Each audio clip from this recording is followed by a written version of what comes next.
hello. Na-experience ko na talaga. Ang dami dun. Yun. Ngayon po, ipakita ko na po yung kasigasigan ko sa pagkuha ng tinatawag nilang tambo. Ay, tambo! Pako-pako. Yun. Be? Ayan ang anagas. Saan anagas? Oo. Tingnan ko. Nagalaw ko ba siya? Wala, di ba?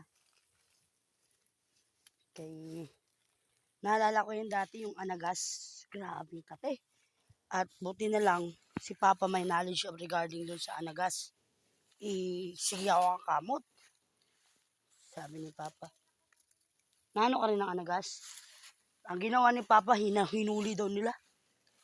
Hinuli. Tapos yung anagas, ano yan? Dilagay sa bahay. Dilagay doon sa taas ng ng sinasaingan ba? Yun. Tapos yun yung ginawa nila.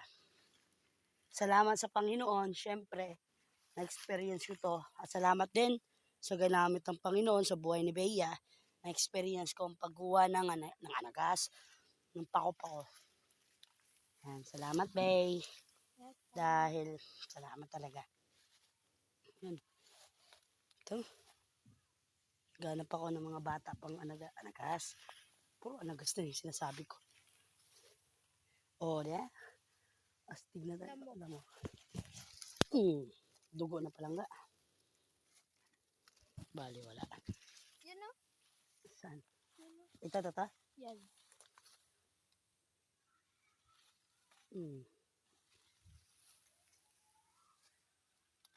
Sa may badminton natin yan o.